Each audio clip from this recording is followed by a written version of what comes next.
The Second Italo-Ethiopian War, also referred to as the Second Italo-Abyssinian War, was a colonial war fought from 3 October 1935 until 19 February 1937, although Addis Ababa was captured on 5 May 1936.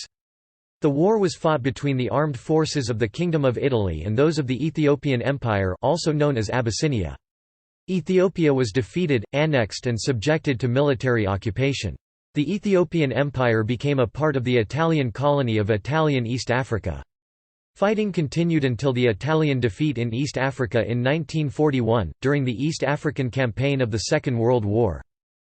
Italy and Ethiopia were members of the League of Nations, yet the League was unable to control Italy or to protect Ethiopia when Italy violated Article 10 of the Covenant of the League of Nations. The Abyssinia crisis of 1935 is often seen as a clear demonstration of the ineffectiveness of the League. The Italian victory coincided with the zenith of the popularity of dictator Benito Mussolini and the fascist regime at home and abroad. Ethiopia was consolidated with Eritrea and Italian Somaliland into Africa Orientale Italiana, Italian East Africa. Topic: Background. Topic: Italian dreams of empire in the Horn of Africa. Ever since the 1880s, Italy had been committed to an imperialist policy in the Horn of Africa, with Italy taking Eritrea in 1885, and subsequently parts of Somalia. The First Italo-Ethiopian War, in which Italy invaded Ethiopia, ended with a humiliating defeat for Italy at the last battle, the Battle of Adwa, and caused the downfall of the ultra-imperialist government of Crispi. The decisive victory by the Ethiopians over the Italians at Adwa completely destroyed the Italian forces and humiliated their country. In 1906, a secret Anglo-Italo-French agreement had consigned Ethiopia to the Italian sphere of influence, and the Regio Esercito had started planning for an invasion of Ethiopia in 1908. However, successive Italian governments had more pressing priorities than avenging Adwa. However great the popular clamor might be, and the strategy favored by the foreign ministry was one of friendship and peaceful penetration, bringing Ethiopia into the Italian economic sphere of influence as the prelude to placing it in the political sphere of influence. In the 1920s, the fascist regime of Benito Mussolini continued the same policies as his predecessors towards Ethiopia, not least because Italy was fully involved in the pacification of Libya and could not afford to fight two major colonial wars at once. In 1925, Mussolini wrote that he would pursue an integral violent solution to the problem of Ethiopia when the time was right.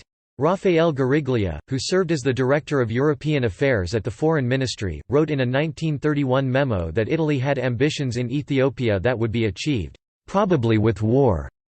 In January 1932, the Foreign Minister Dino Grandi described the policy of peaceful penetration as a failure, writing that a policy of politica periferica was needed, and advised that the Regio Esercito should start planning for an aggressive war. Gariglia, in a memo in August 1932, wrote that Italy should invade Ethiopia provided that Britain and France agreed to support the invasion first. Later in 1932, Mussolini ordered his Minister of Colonies, Emilio de Bono, to start planning for an invasion of Ethiopia to be launched in the near future. However, the commander of the Regio Esercito, Marshal Pietro Badoglio, partly out of jealousy that de Bono was to lead the planned invasion, launched a scathing critique of the de Bono plan, arguing that Italy needed larger forces and a greater logistics basis for an invasion. Largely as a response to Badoglio's objections, Mussolini very reluctantly agreed to upgrade the ports, roads and railroads in Eritrea and Italian Somaliland to support the 300,000-men force that Badoglio insisted was necessary. On 30 December 1934, Mussolini gave orders for the whole destruction of the Ethiopian armed forces and the occupation of the whole of Ethiopia. Mussolini's reasons for the invasion have been much debated by historians. The Italian historians Franco Catalano and Giorgio Rocha argue that the invasion was an act of social imperialism, contending that the Great Depression had badly damaged Mussolini's prestige, and that he needed a foreign war to distract public opinion. Other historians such as Pietro Patarelli have seen the invasion as more due to plans that Mussolini had long nurtured for an empire in the Horn of Africa and Arabia. Greek historian Aristotle Kallis noted in the early 1930s that Mussolini had seriously considered invading Yemen to give Italy a foothold in the Middle East, and only chose Ethiopia partly in order to «avenge Adowa», and partly because Ethiopia was considered to be the weaker opponent. American historian MacGregor Knox argued that Mussolini launched the war for both domestic and foreign policy reasons, arguing that Mussolini both wanted an empire abroad for its own sake and because he wanted a foreign policy triumph to push the fascist system in a more radical direction in the face of opposition from the Crown, the Catholic Church, and other vested interests in Italy. The decision for war was supported by the traditional elites in Italy. The Italian professional diplomats were loyal to the fascist regime, but often sought to moderate Mussolini's more reckless impulses. The ambitions of Adolf Hitler towards Austria, which Mussolini viewed as being in the Italian sphere of influence, made for antagonistic relations between Berlin and Rome, but Il Duce often stated that were it not for the Austrian question, Hitler would be an ideal ally, which alarmed the foreign ministry. Mussolini's hostility to his archenemy, King Alexander of Yugoslavia, led him to periodically consider attacking Yugoslavia all through the 1920s to 30s, which gravely worried the traditional elites in both the military and diplomatic corps, who objected that Yugoslavia had an alliance with France, and that any Italo-Yugoslav war would automatically become a Franco-Italian war. Mussolini's anti-Yugoslav and anti-French inclinations led him, despite the Austrian question, to consider an alliance with Germany, which was vehemently opposed by the Foreign Ministry, as Fulvio Suvic, the undersecretary at the Foreign Ministry, repeatedly warned that a Europe dominated by Germany would in the long run offer Italy less opportunity than a Europe dominated by France. From the viewpoint of the Foreign Ministry, it was better for Mussolini to have an adventure in Ethiopia rather than Yugoslavia, which would cause a war with France that Italy would probably lose. Thus, the diplomats did everything to encourage Mussolini to attack Ethiopia as the lesser evil, compared to attacking Yugoslavia. The Catholic Church, which was one of the most powerful institutions in Italy, supported war against Ethiopia as a civilizing mission, seeing a chance to convert millions of followers of the Orthodox Church to Catholicism. King Victor Emmanuel III wanted to avenge the defeat at Adowa, which was the greatest humiliation of his father's reign, though in the summer of 1935 the king counselled caution when it became clear that Britain was opposed to attacking Ethiopia. Marshal Badoglio was willing to support an invasion of Ethiopia provided that he rather than de Bono would command it. Wall incident. The Italo-Ethiopian Treaty of 1928 stated that the border between Italian Somaliland and Ethiopia was 21 leagues parallel to the Benadir coast, approximately 118.3 kilometers, 73.5 miles. In 1930, Italy built a fort at the Welwel Oasis, also Walwal, Italian, Ual, in the Ogaden and garrisoned it with Somali Dubats, irregular frontier troops commanded by Italian officers. The fort at Welwel was well beyond the 21-league limit and inside Ethiopian territory. On 23 November 1934, an Anglo-Ethiopian boundary commission studying grazing grounds to find a definitive border between British Somaliland and Ethiopia arrived at Walwal. The party contained Ethiopian and British technicians and an escort of around 600 Ethiopian soldiers. Both sides knew that the Italians had installed a military post at Walwal and were not surprised to see an Italian flag at the wells. The Ethiopian government had notified the Italian authorities in Italian Somaliland that the commission was active in the Ogaden and requested that the Italians cooperate. When the British commissioner, Lieutenant Colonel Esmond Clifford, asked the Italians for permission to camp nearby, the Italian commander Captain Roberto Cimaruta rebuffed the request. Fidarari Shifera, the commander of the Ethiopian escort, took no notice of the 150 Italian and Somali troops and made camp. To avoid being caught in an Italian-Ethiopian incident, Clifford withdrew the British contingent to Adu, about 20 miles (32 kilometers) to the northeast, and Italian aircraft began to fly over Walwal. The Ethiopian commissioners retired with the British, but the escort remained, and for 10 days both sides exchanged menaces, sometimes no more than 2.2 yards (2 meters) apart. Reinforcements increased the Ethiopian contingent to about 1,500 men and the Italians to about 500, and on 5 December shots were fired. The Italians were supported by an armored car and bomber aircraft. The bombs missed, but machine gun fire from the car caused about 110 Ethiopian casualties.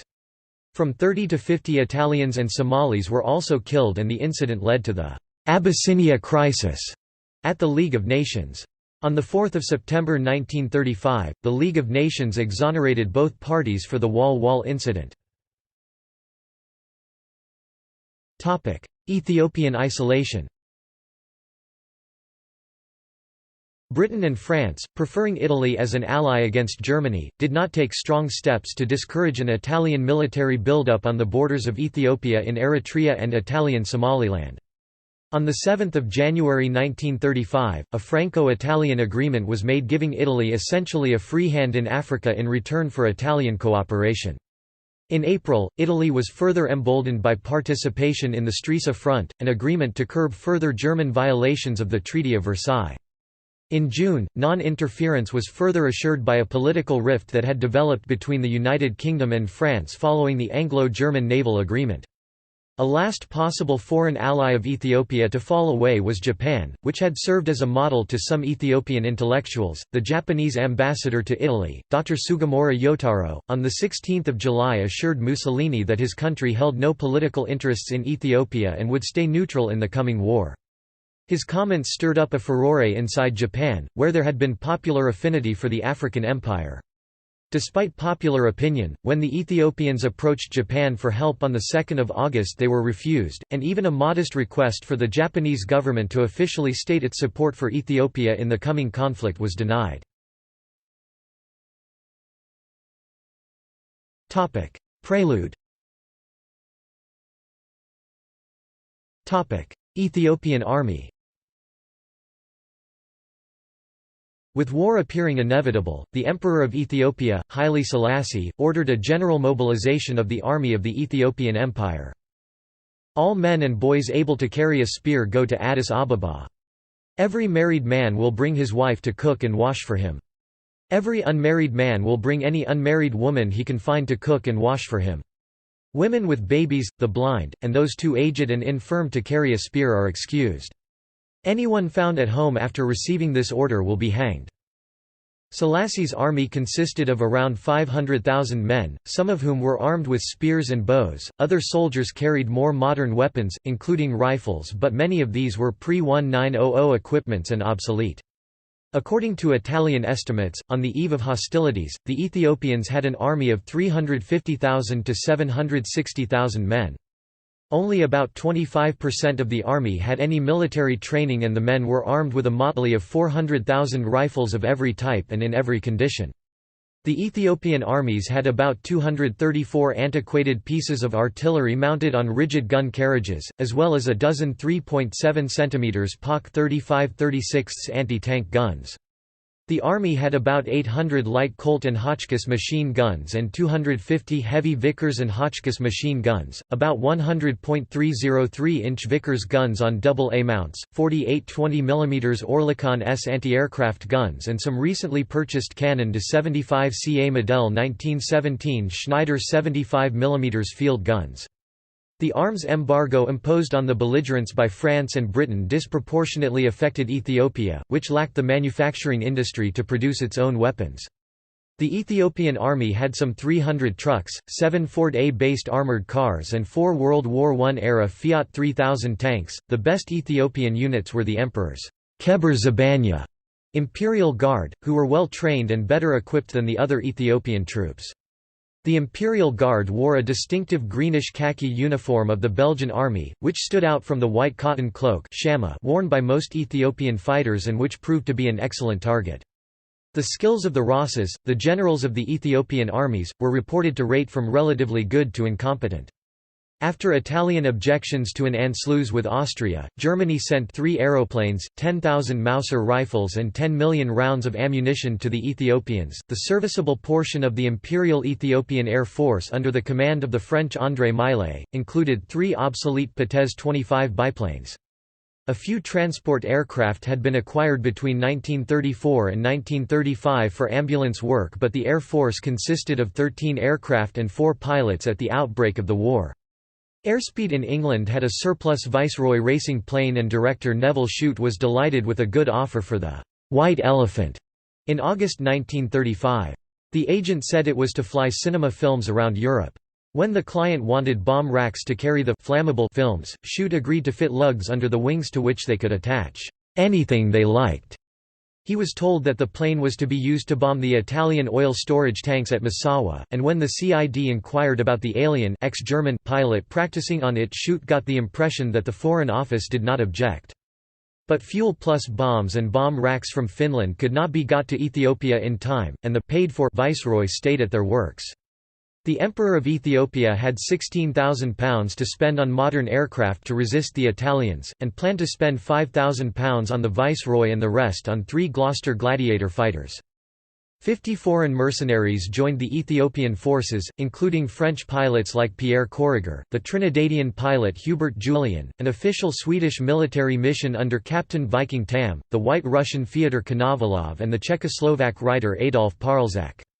Several Austrian Nazis, a team of Belgian fascists and Cuban mercenary Alejandro del Valle also fought for Haile Selassie. Many of these individuals were military advisors, pilots, doctors or supporters of the Ethiopian cause. 50 mercenaries fought in the Ethiopian army and another 50 people were active in the Ethiopian Red Cross or non-military activities. The Italians later attributed most of the relative success achieved by the Ethiopians to foreigners or Ferengi. The Italian propaganda machine magnified the number to thousands, to explain away the Ethiopian Christmas offensive of late 1935.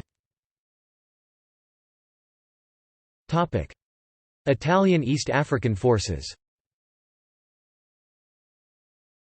There were 400,000 Italian soldiers in Eritrea and 285,000 in Italian Somaliland with 3,300 machine guns, 275 artillery pieces, 200 tankettes and 205 aircraft. In April 1935, the reinforcement of the Royal Italian Army Regio Esercito and the Regia Aeronautica Royal Air Force in East Africa Africa Orientale accelerated. 8 regular, mountain and blackshirt militia infantry divisions arrived in Eritrea and 4 regular infantry divisions arrived in Italian Somaliland, consisting of about 685,000 soldiers and a great number of logistical and support units. The Italian force included 200 journalists. The Italian force had 6,000 machine guns, 2,000 pieces of artillery, 599 tanks and 390 aircraft. The Regia Marina Royal Navy carried tons of ammunition, food and other supplies, with the motor vehicles to move them, while the Ethiopians had only horse-drawn carts. The Italians placed considerable reliance on their Royal Corps of Colonial Troops Regio Corpo Truppi Coloniali, RCTC of indigenous regiments recruited from the Italian colonies of Eritrea, Somalia, and Libya. The most effective of these Italian-commanded units were the Eritrean Native Infantry Askari, who were often used as advanced troops. The Eritreans also provided cavalry and artillery units. The Falcon Feathers Pane di Falco was one prestigious and colorful Eritrean cavalry unit. Other RCTC units employed in the invasion of Ethiopia were irregular Somali frontier troops Dubats, regular Arab Somali infantry and artillery and infantry from Libya. The Italians had a variety of local semi-independent allies. In the north, the Azebu Gallo were among several groups induced to fight for the Italians. In the south, the Somali Sultan Ol Dinlay commanded a personal army that advanced into the northern Ogaden with the forces of Colonel Luigi Frusci. The Sultan was motivated by his desire to take back lands that the Ethiopians had taken from him.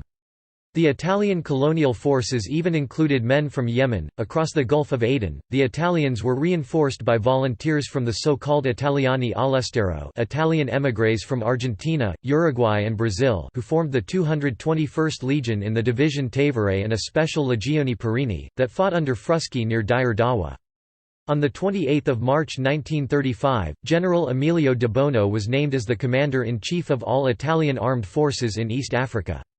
De Bono was also the commander-in-chief of the forces invading from Eritrea on the Northern Front.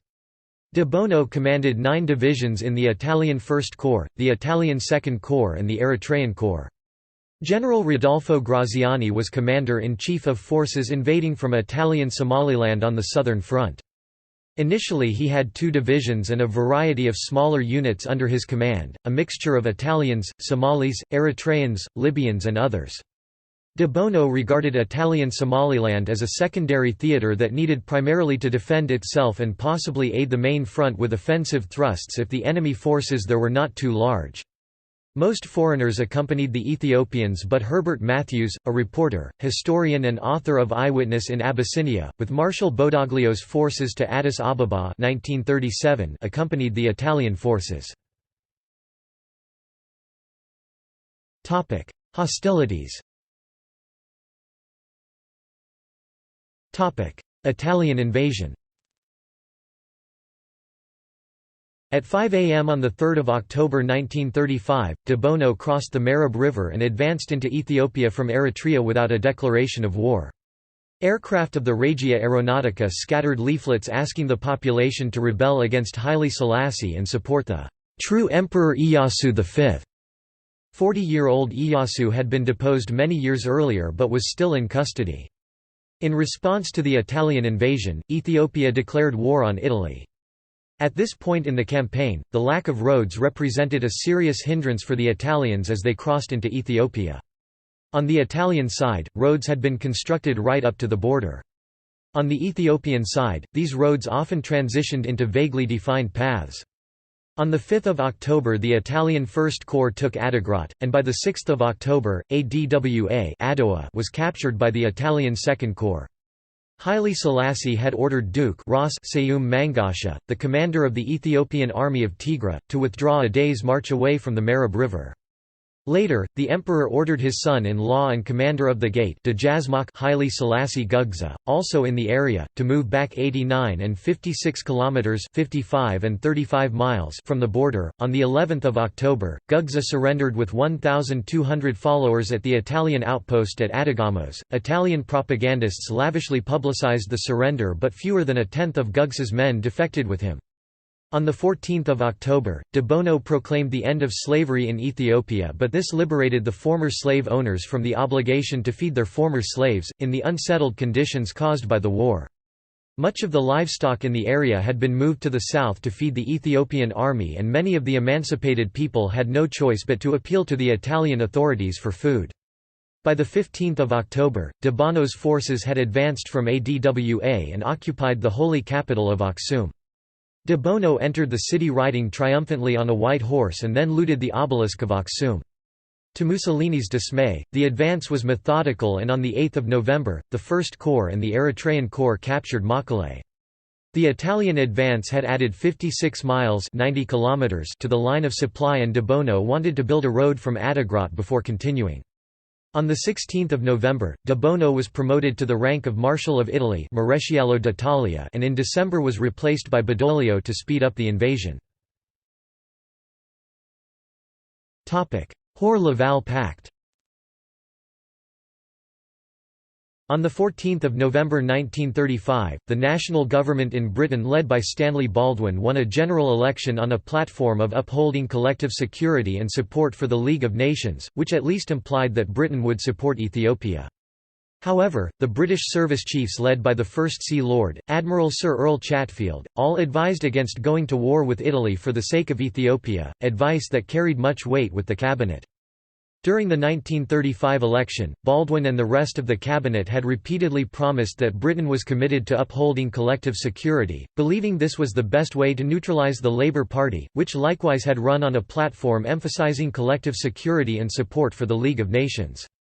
To square the circle caused by its election promises versus its desire not to offend Mussolini too much, the Baldwin cabinet decided upon a plan that would give most of Ethiopia to Italy, with the rest in the Italian sphere of influence, as the best way of ending the war. In early December 1935, the Hoare-Laval Pact was proposed by Britain and France. Under this pact, Italy would gain the best parts of Ogaden, Tigray, and economic influence over all the southern part of Abyssinia. Abyssinia would have a guaranteed corridor to the sea at the port of Assab. The corridor was a poor one and known as a corridor for camels. Mussolini was ready to agree, but he waited some days to make his opinion public. On 13 December, details of the pact were leaked by a French newspaper and denounced as a sell-out of the Ethiopians.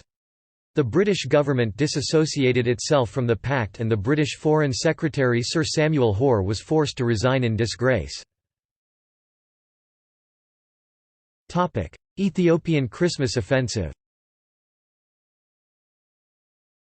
The Christmas offensive was intended to split the Italian forces in the north with the Ethiopian centre, crushing the Italian left with the Ethiopian right, and to invade Eritrea with the Ethiopian left. Ras Siem Mangasha held the area around Abiy Adi with about 30,000 men. Selassie with about 40,000 men advanced from Gojam toward Mai Timkit to the left of Ras Sayum. Ras Kassa Haile Darj with around 40,000 men advanced from Desi to support Ras Sayum in the centre in a push towards Waru Pass. Ras Mulugeta Yegazu, the Minister of War, advanced from Desi with approximately 80,000 men to take positions on and around Amba Aradam to the right of Ras Sayum. Amba Aradam was a steep-sided, flat-topped mountain directly in the way of an Italian advance on Addis Ababa.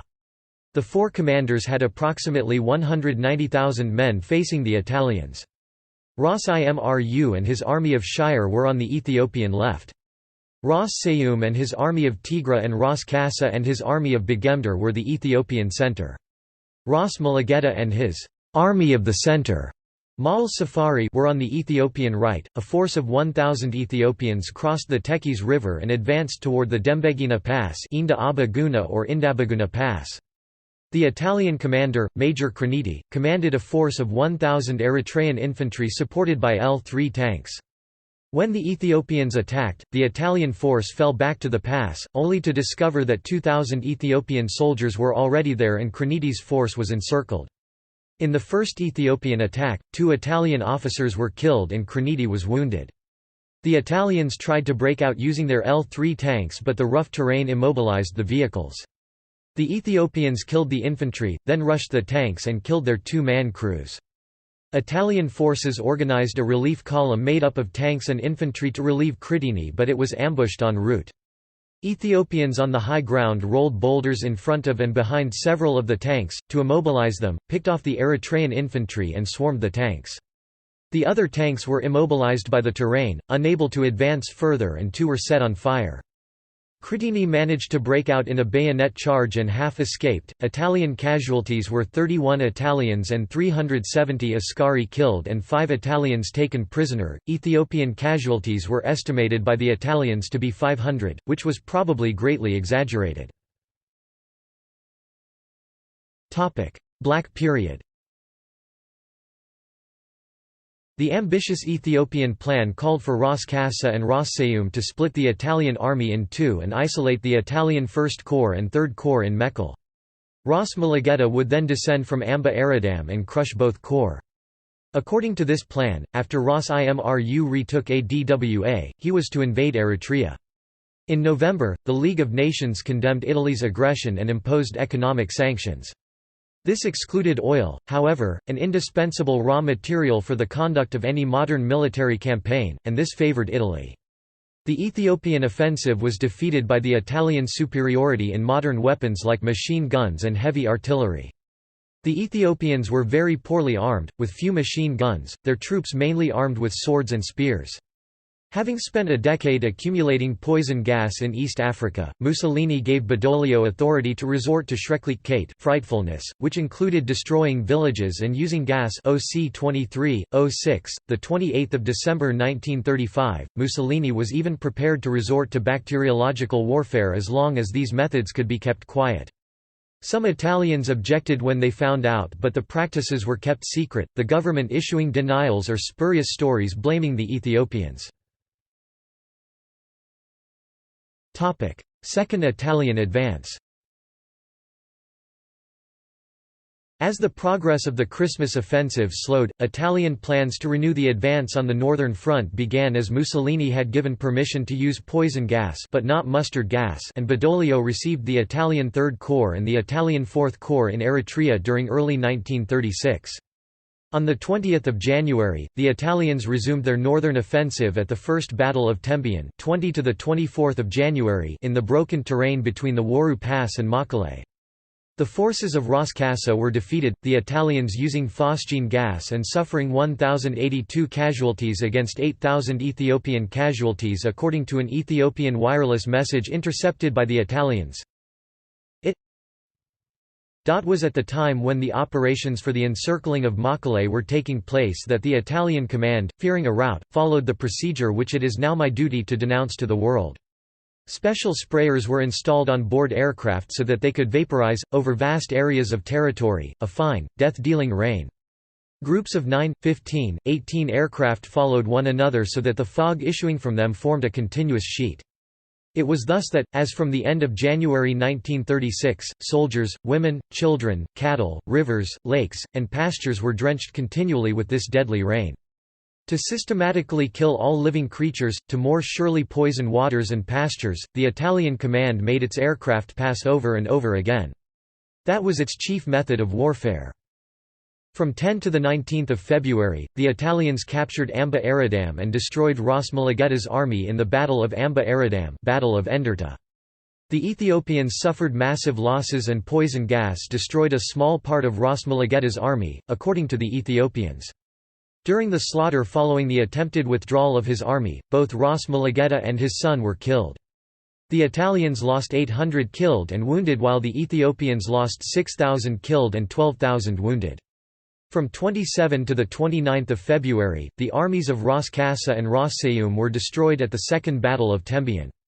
Ethiopians again argued that poison gas played a role in the destruction of the withdrawing armies. In early March, the army of Ras Imru was attacked, bombed and defeated in what was known as the Battle of Shire.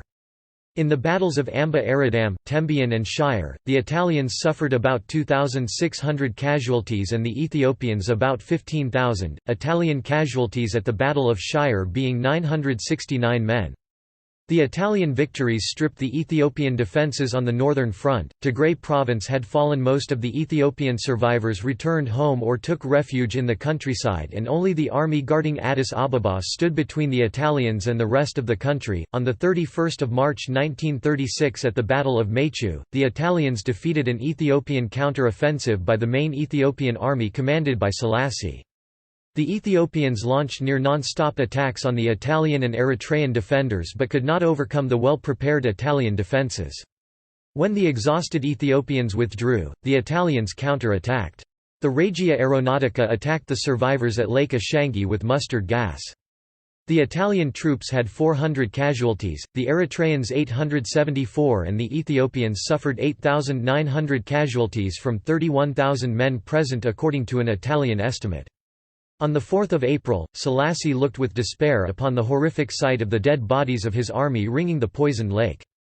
Following the battle, Ethiopian soldiers began to employ guerrilla tactics against the Italians, initiating a trend of resistance that would transform into the Patriot, Arbegnok movement. They were joined by local residents who operated independently near their own homes. Early activities included stealing war materials, rolling boulders off cliffs at passing convoys, kidnapping messengers, cutting telephone lines, setting fire to administrative offices and fuel and ammunition dumps, and killing collaborators. As disruption increased, the Italians were forced to redeploy more troops to Tigray, away from the campaign further south.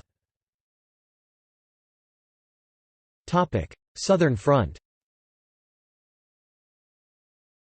On 3 October 1935, Graziani implemented the Milan Plan to remove Ethiopian forces from various frontier posts and to test the reaction to a series of probes all along the southern front.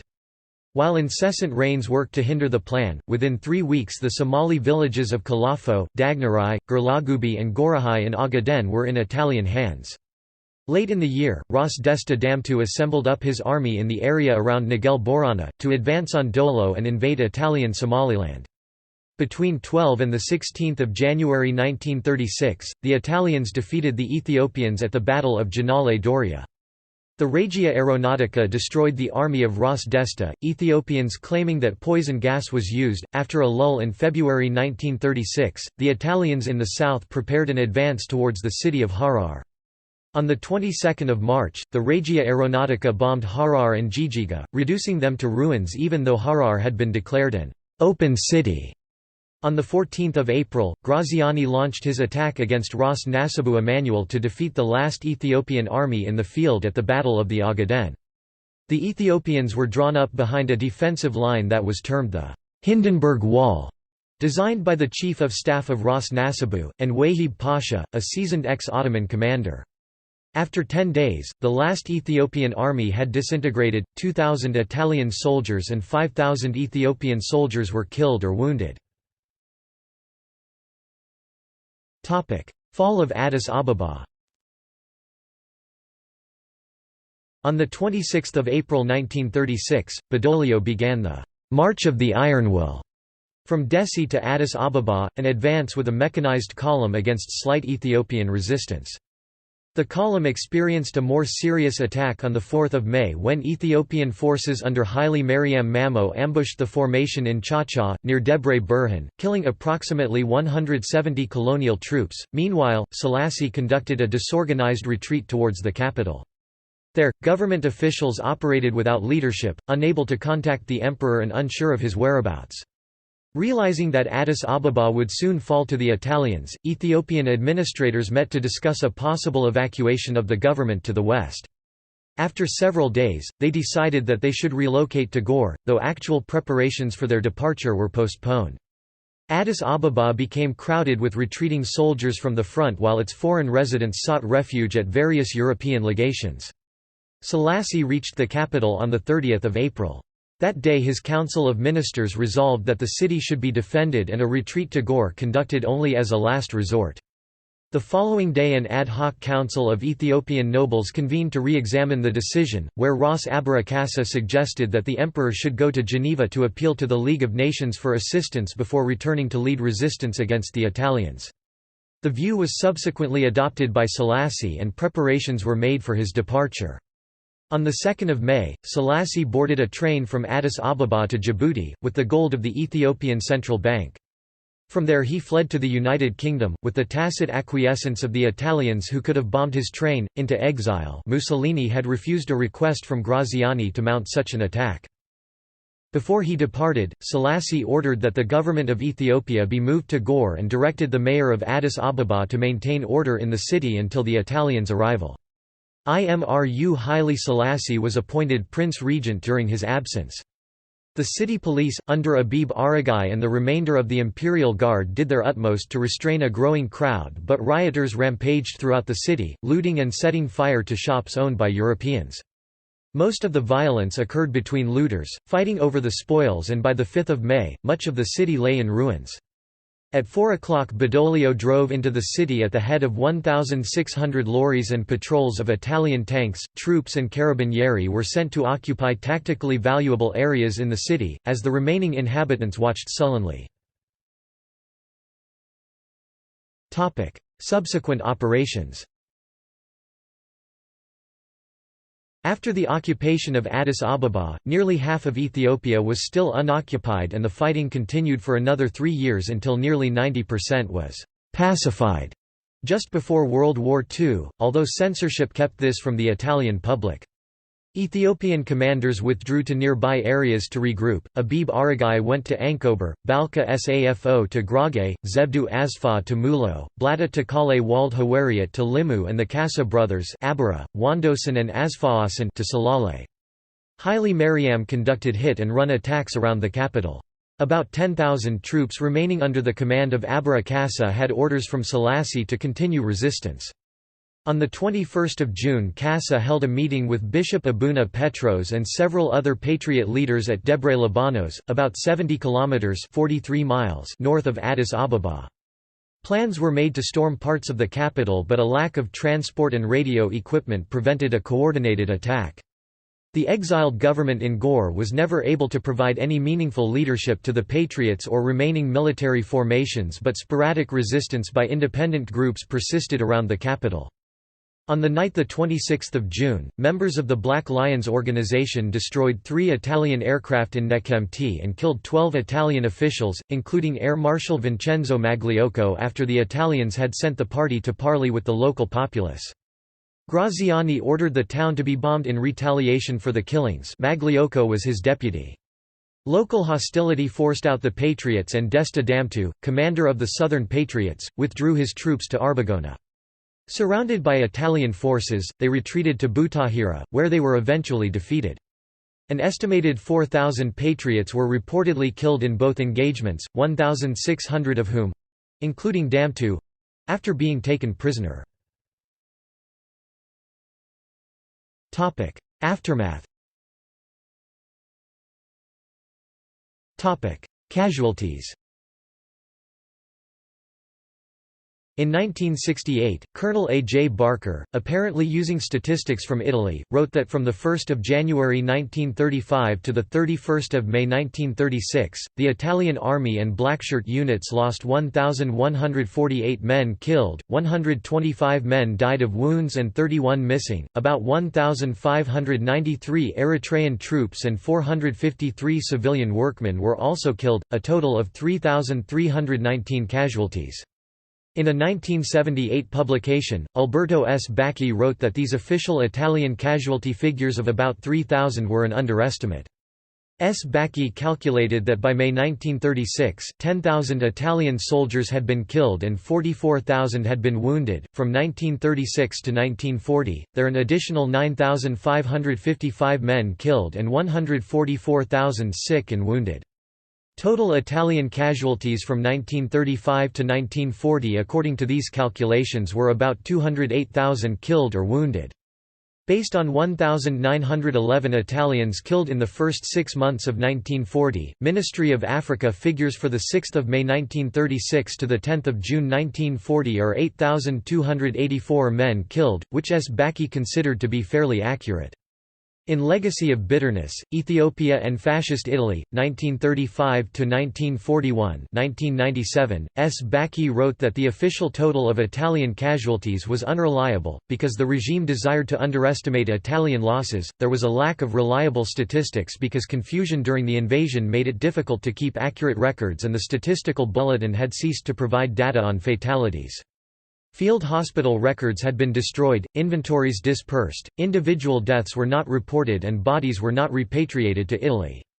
Unpublished reports listed 3,694 military and civilian fatalities among 44,000 casualties, and from May 1936 to June 1940, there were another 12,248 military and civilian fatalities in 144,000 casualties.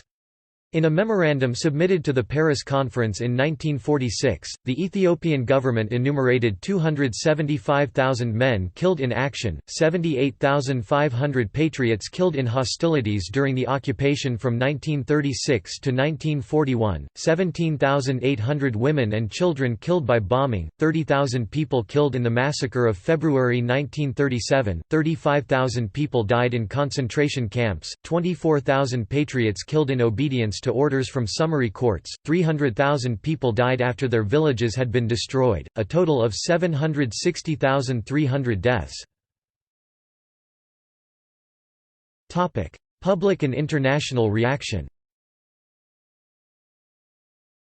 King Emperor Victor Emmanuel III waited for the crowds in the Quirinal Palace on Quirinal Hill. Months earlier, when the Ethiopian adventure first started, he told a friend, "If we win, I shall be king of Abyssinia. If we lose, I shall be king of Italy. Imperatori! Imperatori! Salute Imperatori! Emperor! Emperor! Salute the Emperor!" chanted the crowd when Victor Emmanuel, in full army uniform, showed himself on a balcony. The first emperor in Rome in hundreds of years raised his withered hand to the visor of his cap and said nothing. Elena, his queen empress, did not appear. She was in bed with a broken toe from falling off a stepladder in her library while reaching for a book. While the Italian king emperor was silent, Mussolini was not. When he announced victory from the balcony of the Palazzo Venezia in Rome, the Italian population was jubilant. From his balcony, Mussolini proclaimed, "During the 30 centuries of our history, Italy has known many solemn and memorable moments. This is unquestionably one of the most solemn, the most memorable. People of Italy, people of the world, peace has been restored." The crowds would not let him go. 10 times they recalled Mussolini to the balcony and cheered and waved while the boys of various fascist youth organizations sang the newly composed "Hymn of the Empire." Inno dell'impero. 4 days later, the same scene was repeated when Mussolini announced, "At last Italy has her empire," and he then added, "The Italian people have created an empire with their blood. They will fertilize it with their work. They will defend it against anyone with their weapons. Will you be worthy of it?" The consequences of the victory in Ethiopia not obvious until later. Mussolini had challenged the nations of the League, had become briefly the center of world attention and had defied British hegemony. Many skeptics in Italy were relieved and fascism reached the apogee of its popularity. The shouts of military victory drowned out grumbles about the economy. While the Italian people were rejoicing in Rome, Haile Selassie sailed from Djibouti on 4 May. He had sailed from Djibouti in the British cruiser HMS Enterprise. From Mandatory Palestine, Selassie sailed to Gibraltar en route for Britain. While in Jerusalem, Haile Selassie sent a telegram to the League of Nations. "We have decided to bring to an end the most unequal, most unjust, most barbarous war of our age, and have chosen the road to exile in order that our people will not be exterminated and in order to consecrate ourselves wholly and in peace to the preservation of our empire's independence. We now demand that the League of Nations should continue its efforts to secure respect for the Covenant, and that it should decide not to recognize territorial extensions, or the exercise of an assumed sovereignty, resulting from the illegal recourse to armed force and to numerous other violations of international agreements." The Ethiopian emperor's telegram caused several nations temporarily to defer recognition of the Italian conquest. On 30 June, Selassie spoke at the League of Nations and was introduced by the President of the Assembly as His Imperial Majesty, the Emperor of Ethiopia. Sa Majesté Imperiale, l'Empereur d'Éthiopie. A group of jeering Italian journalists began yelling insults and had to be ejected before he could speak. The Romanian chairman, Nicolae Ticilescu, jumped to his feet and shouted, "Show the savages the door! À la porte les sauvages!" Selassie denounced Italian aggression and criticized the world community for standing by. At the conclusion of his speech, which appeared on newsreels throughout the world, he said, "It is us today. It will be you tomorrow."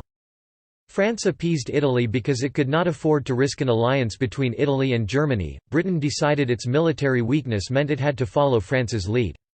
Selassie's resolution to the League to deny recognition of the Italian conquest was defeated and he was denied a loan to finance a resistance movement. On 4 July 1936, the League voted to end the sanctions imposed against Italy in November 1935 and by 15 July, the sanctions were at an end. On 18 November 1936, the Italian Empire was recognized by the Empire of Japan and Italy recognized the Japanese occupation of Manchuria. The Stresa front was over. Hitler had supplied the Ethiopians with 16,000 rifles and 600 machine guns in the hope that Italy would be weakened when he moved against Austria. By contrast, France and Britain recognized Italian control over Ethiopia in 1938. Mexico was the only country to strongly condemn Italy's sovereignty over Ethiopia, respecting Ethiopian independence throughout.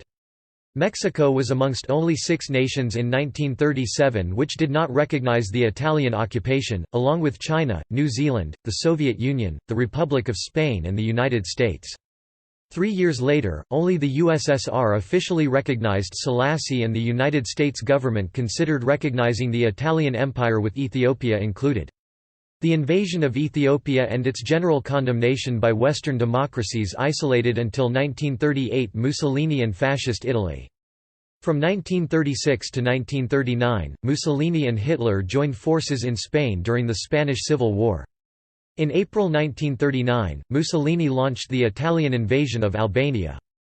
In May, Italy and Nazi Germany joined together in the Pact of Steel.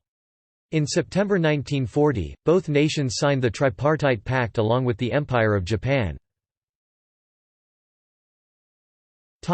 War crimes.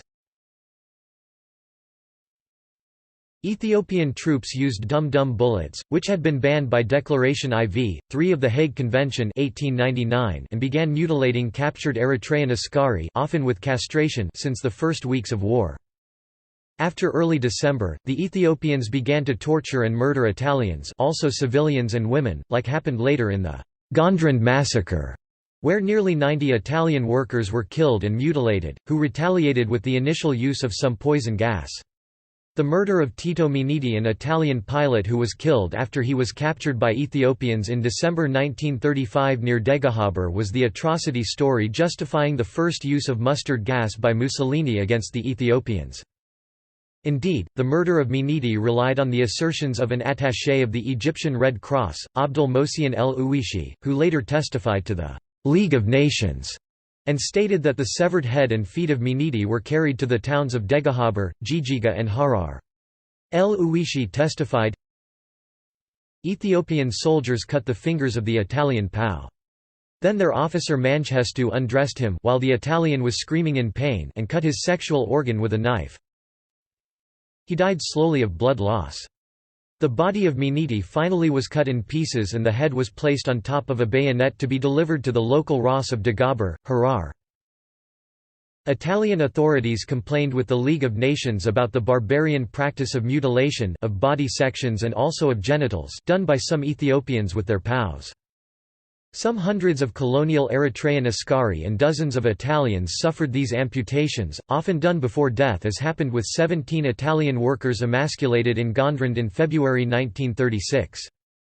First reports about the emasculation of Italian soldiers were received in December 1935 and caused alarm in the fighting force, especially after unauthorized photographs were circulated. While commanders in the field were instructed not to let the morale of the troops be affected, Rome decided to use emasculation as crying proof of the enemy's backwardness, justifying Italy's civilizing mission. As of mid-January 1936, emasculation became a main focus of the Italian propaganda campaign, not least to offset the very damaging Ethiopian accusations of Italian bombings of Red Cross hospitals. The League of Nations was repeatedly confronted with the matter and the ICRC was kept constantly informed.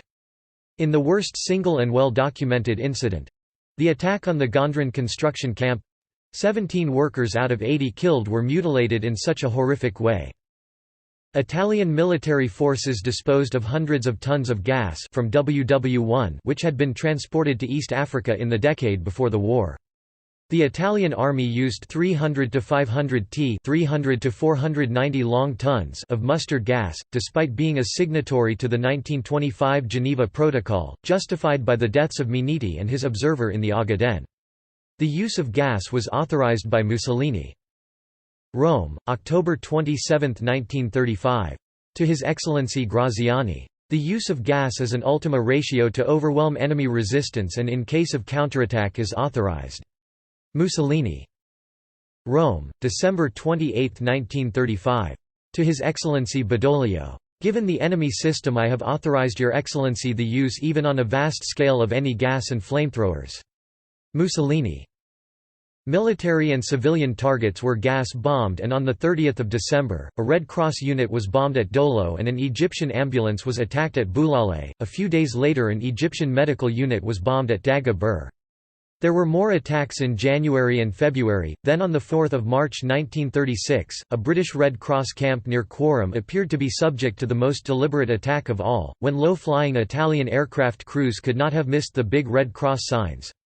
Mustard gas was also sprayed from above on Ethiopian combatants and villages.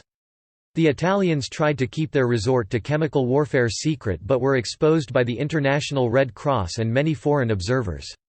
The Italians claimed that at least 19 bombardments of Red Cross tents, posted in the areas of military encampment of the Ethiopian resistance, had been erroneous. The Italians attempted to justify their use of chemical weapons by citing the exception to the Geneva Protocol restrictions that referenced acceptable use for reprisal against illegal acts of war. They stated that the Ethiopians had tortured or killed their prisoners and wounded soldiers. The Italians delivered poison gas by gas shell and in bombs dropped by the Regia Aeronautica. Though poorly equipped, the Ethiopians had achieved some success against modern weaponry but had no defense against the terrible rain that burned and killed.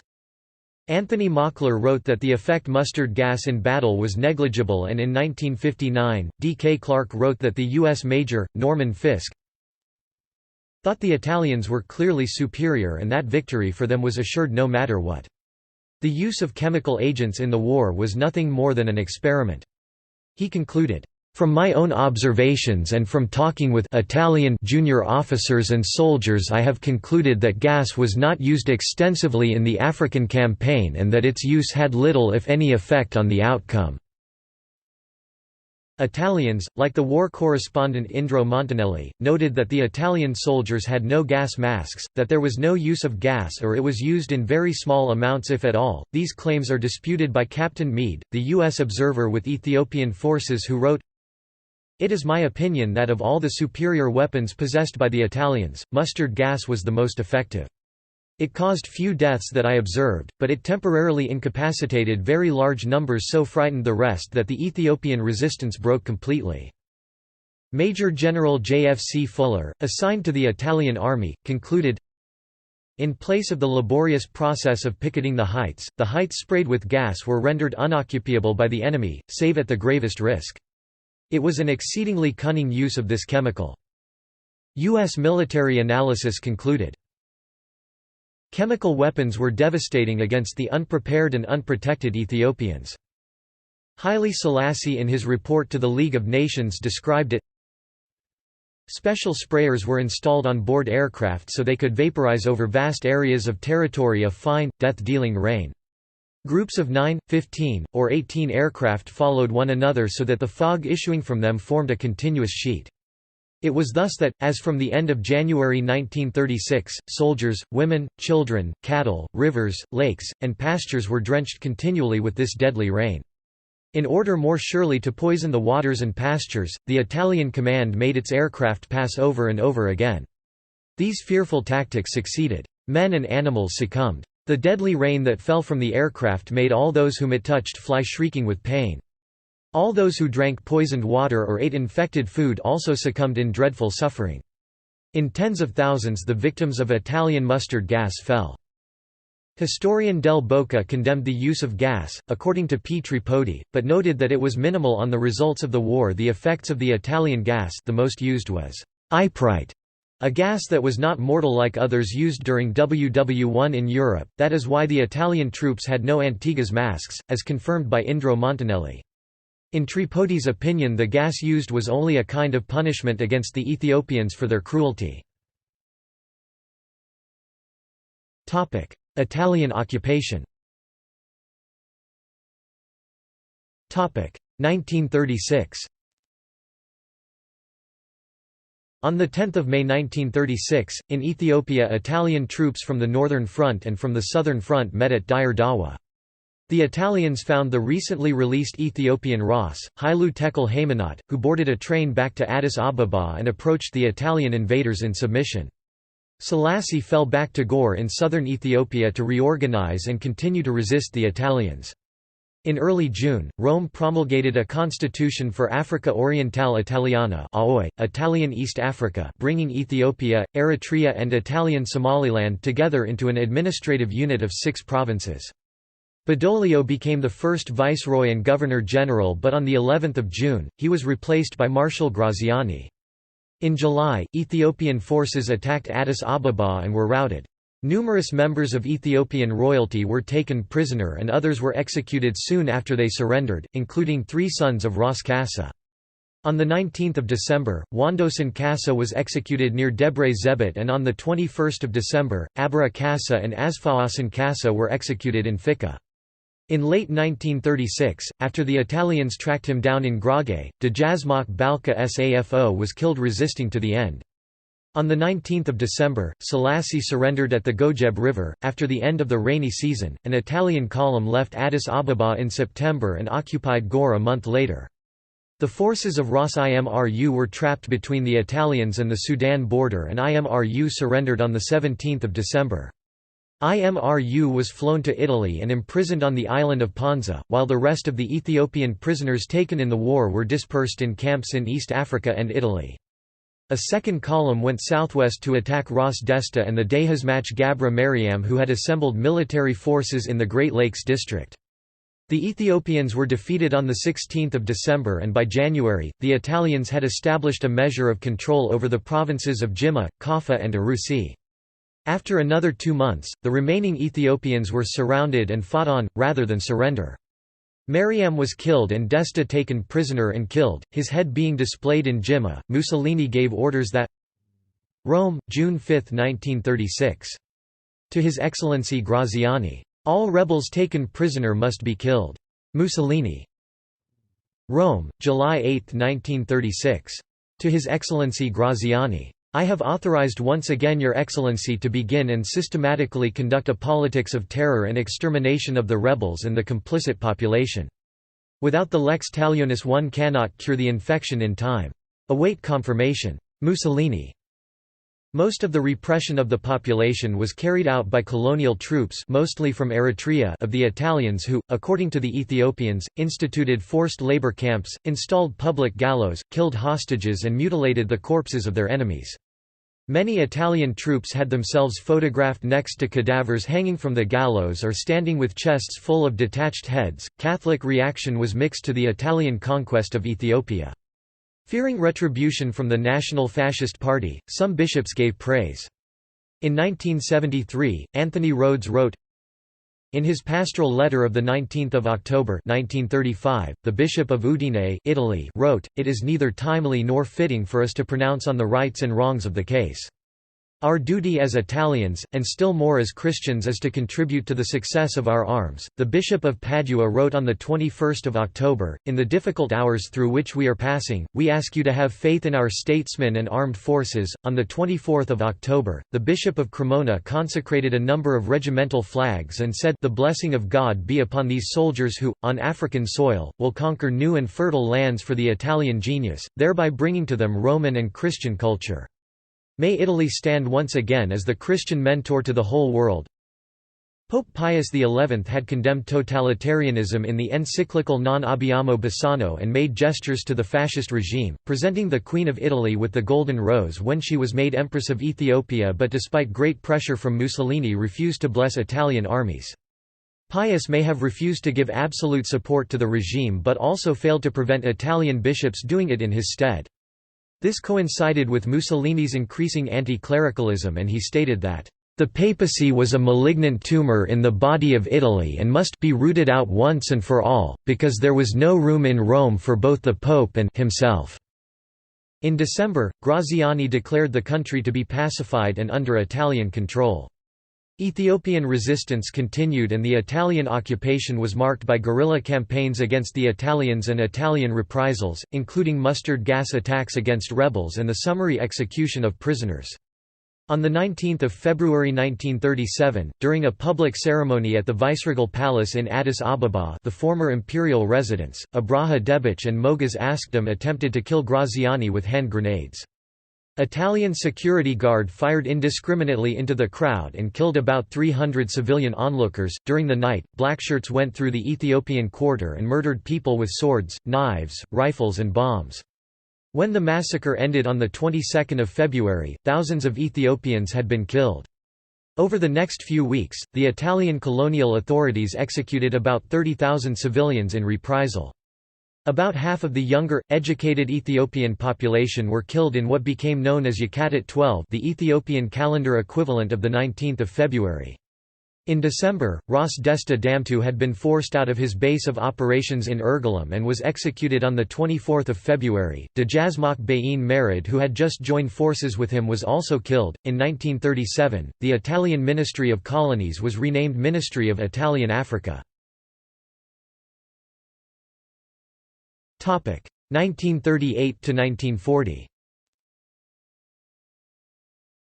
On 21 December 1937, Rome appointed Amadeo, 3rd Duke of Aosta, as the new Viceroy and Governor-General of Aoi with instructions to take a more conciliatory line. Aosta instituted public works projects including 3,200 kilometers (2,000 miles) of new paved roadways, 25 hospitals, 14 hotels, dozens of post offices, telephone exchanges, aqueducts, schools and shops. The Italians decreed miscegenation to be illegal. Racial separation, including residential segregation, was enforced as thoroughly as possible, and the Italians showed favoritism to non-Christian groups.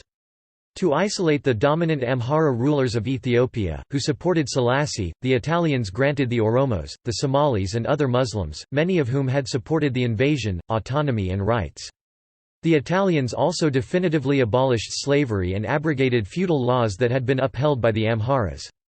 Early in 1938, a revolt broke out in Gojam, led by the Committee of Unity and Collaboration, made up of some of the young, educated elite who had escaped reprisals after the assassination attempt on Graziani. The general oversaw another wave of reprisals and had all Ethiopians in administrative jobs murdered, some by being thrown from aircraft, after being taken on board under the pretext of visiting the king in Rome, leading to the saying, "He went to Rome." The Army of Occupation had 150,000 men but was spread thinly. By 1941, the garrison had been increased to 250,000 soldiers, including 75,000 Italian civilians. The former police chief of Addis Ababa, Abib Aragai, was the most successful leader of the Ethiopian guerrilla movement after 1937, using units of 50 men. On the 11th of December, the League of Nations voted to condemn Italy and Mussolini withdrew from the League. Along with world condemnation, the occupation was expensive. The budget for Aoi from 1936 to 1937 required 19,136 billion lire for infrastructure, when the annual revenue of Italy was only 18,581 billion lire. In 1939, Ras Sagem Mangistcha, Ras Getachew Abate, and Ras Kebede Gebrit submitted to the Italian Empire and guerrilla warfare petered out. In early 1940, the last area of guerrilla activity was around Lake Tana and the southern Gojam, under the leadership of the Dajayak Mangistcha Jomber and Bilay Zelik. East African Campaign, 1940–1941.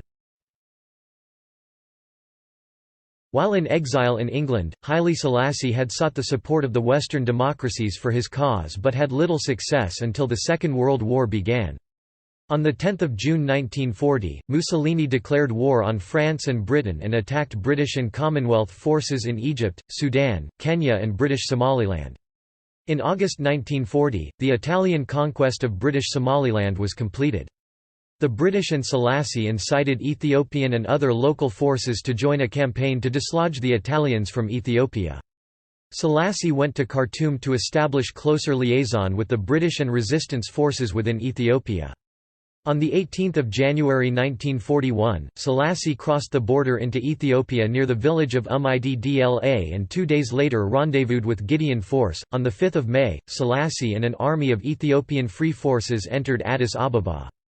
After the Italian defeat, the Italian guerrilla war in Ethiopia was carried out by remnants of Italian troops and their allies, which lasted until the armistice between Italy and Allied armed forces in September 1943. Peace Treaty, 1947.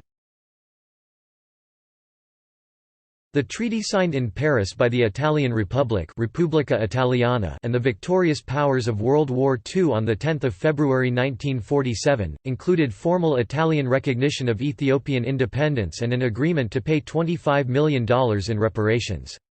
Since the League of Nations and most of its members had never officially recognized Italian sovereignty over Ethiopia, Haile Selassie had been recognized as the restored Emperor of Ethiopia following his formal entry into Addis Ababa in May 1941. Ethiopia presented a bill to the Economic Commission for Italy of £184,746,023 for damages inflicted during the course of the Italian occupation. The list included the destruction of 2,000 churches, 535,000 houses, the slaughter or theft of 5 million cattle, 7 million sheep and goats, 1 million horses and mules and 700,000 camels. See also First Italo-Ethiopian War Timeline of the Second Italo-Ethiopian War Paris Peace Treaties, 1947 Censorship in Italy Notes References Sources Books Journals Further reading Books Bergwijn, H. J. 1997. Italian Foreign Policy in the Interwar Period, 1918–1940. Praeger Studies of Foreign Policies of the Great Powers. Westport, C.T., Praeger. ISBN 978-0-275-94877-1. Crociani, P., Viati, A. 1980. La Uniformidel AOI, Somalia, 1889–1941 Uniforms of Italian East Africa, Somalia, 1889–1941 in Italian. Roma, La Rocha. OCLC 164959633. De Bono, E. 1937. La conquista del Impero la preparazione e la prima operazione, The Preparation and First Operations. I 2nd ed. Roma, Istituto Nazionale Fascista di Cultura. OCLC 46203391. Del Boca, A. 1965. La Guerra d'Abyssinia, 1935–1941, The Ethiopian War 1935–1941 in Italian. Milano, Feltrinelli. OCLC 799937693. Giannini, Filippo, Mussolini, Guido 1999. Benito Mussolini, L'uomo della pace, da Versailles al 10 giugno 1940. Benito Mussolini, The Man of Peace, From Versailles to 10 June 1940.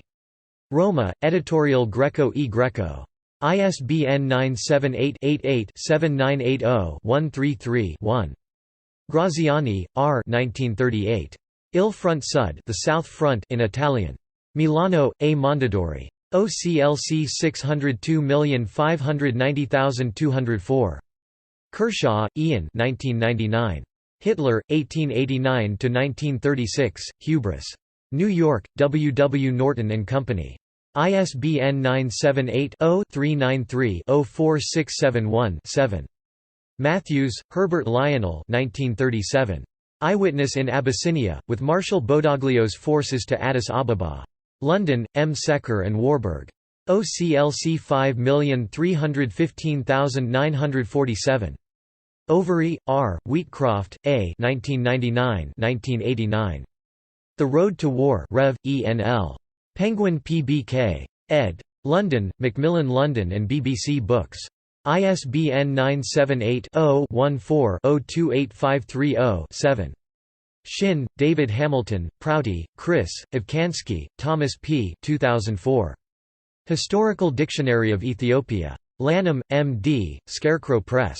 ISBN 978-0-8108-4910-5. Starace, A. 1937. La marcia su Gondar della colonna solare ao e la successive operazioni nella Etiopia Occidentale, The March on Gondar, the expedited column AO and subsequent operations in western Ethiopia. Milano, A. Mondadori. OCLC 799891187. Walker, Ian W. 2003. Iron Hulls, Iron Hearts, Mussolini's elite armored divisions in North Africa. Marlborough, Crowwood. ISBN 978-1-86126-646-0. Willoughby, C. A. 1990–1939. 11. The Italo-Ethiopian War. Maneuver in War PDF. FMRP 12/13 REPR, online ed. Washington, D.C., Department of the Navy, Headquarters United States Marine Corps. pp. 230–285. OCLC 34869726. Retrieved 19 September 2017, Theses May, M.A. 2000. Fueling Fascism, British and Italian Economic Relations in the 1930s, League Sanctions and the Abyssinian Crisis Ph.D. London School of Economics and Political Science, University of London. OCLC 940362449. Docket uk.bl.ethos.482810. Retrieved 19 September 2017. External links. Speech to the League of Nations, June 1936 full text. British newsreel footage of Haile Selassie's address to the League of Nations. Regio Esercito, La Campagna de Etiopia. Ethiopia 1935–36, Mustard Gas and Attacks on the Red Cross full version in French, Bernard Bridal, Le Temps. The use of chemical weapons in the 1935–36 Italo-Ethiopian War, SIPRI Arms Control and Non-Proliferation Program, October 2009. Mussolini's invasion and the Italian occupation. Mussolini's Ethiopia campaign. Anwar, Second Italo-Abyssinian War 1935–1936. The Day the Angel Cried. The Emperor Leaves Ethiopia. Ascari, I Leoni di Eritrea, Ascari, the Lions of Eritrea. Second Italo-Abyssinian War. Eritrea Colonial History, Eritrean Ascari Pictures, Photos Galleries and Videos, Historical Atlas. Ross, F. 1937. The Strategical Conduct of the Campaign and Supply and Evacuation Programs. In Italian videos of the Italian conquest of Ethiopia on YouTube. Songs of Second Italo-Abyssinian War